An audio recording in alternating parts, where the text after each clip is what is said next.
Bonjour tout le monde, j'espère que vous allez bien et j'espère de vous profiter de cette présentation. On va présenter aujourd'hui l'exposé d'acide folique vitamine B9. On va commencer par le plan, introduction, les objectifs, le rôle, description, les aliments riches en vitamine B9, les besoins en vitamine B9, les carences en vitamine B9 et on termine par conclusion. Introduction. La plupart des gens ont des habitudes alimentaires malsaines qui entraînent la perte de plusieurs vitamines comme la vitamine B9 qui joue un rôle important dans l'adhésion. Quel est le rôle de cette vitamine B9? Les objectifs. Définir la vitamine B9, citer les rôles de cette vitamine et enfin expliquer la carence en cette vitamine. La description.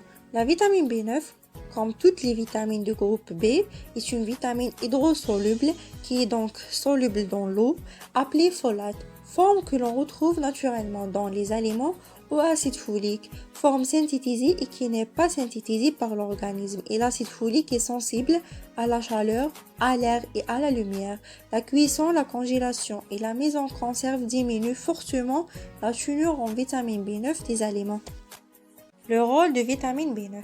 La formation de globules blancs et rouges, la formation de niveaux normaux d'homocystéine, une division cellulaire normale, la synthèse d'acides aminés, la prévention de l'anémie. Chez la femme, les besoins sont accrus au cours de la grossesse du fait de l'expansion des tissus maternels sans utérus. Elle est indispensable durant la 4e semaine de vie fœtale à la fermeture du tube neural, c'est-à-dire à la bonne formation du système nerveux du fœtus, permet de renforcer les cheveux et d'éviter leur chute. Les aliments riches en vitamine B9, la levure alimentaire, les haricots blancs secs, les germes de blé, la farine de soja, les foies, dont le foie d'agneau ou de bœuf, les petits pois, le jaune d'œuf cru, la mâche, les noix, les céréales au sang, le fromage de chèvre sec, toutes les fèves, le brocoli, les asperges, le melon.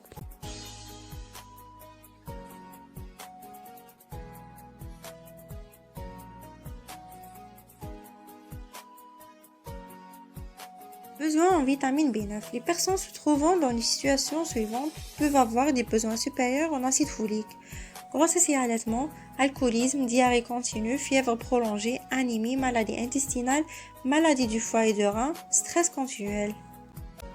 Voici ce tableau que représentent les références nutritionnelles en vitamine B9 chez le nourrisson et les enfants de 1 an à 3 ans jusqu'à 19 ans, les femmes, les hommes, les femmes enceintes, les femmes allaitantes, les personnes âgées. Carence en vitamine B9, les causes, les symptômes et les conséquences.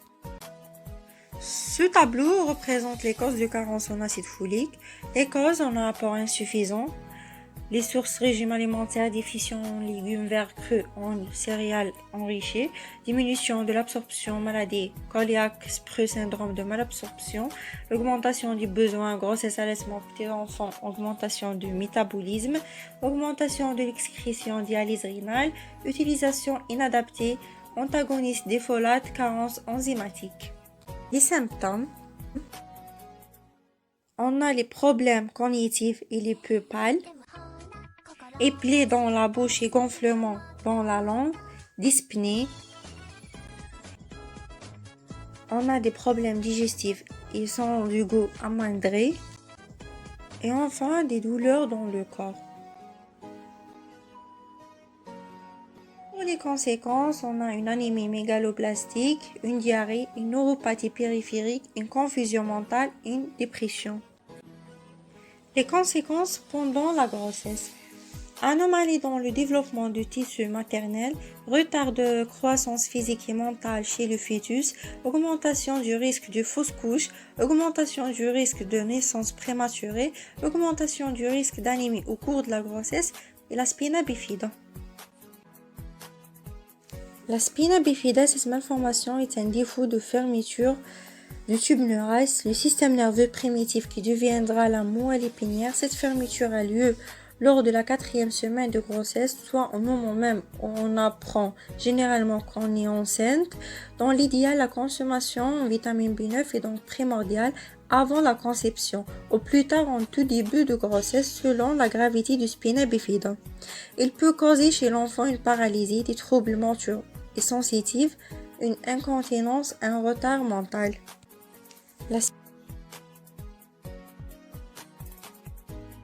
Voici les photos qui représentent la spina bifida et les anomalies du tube neural spina bifida.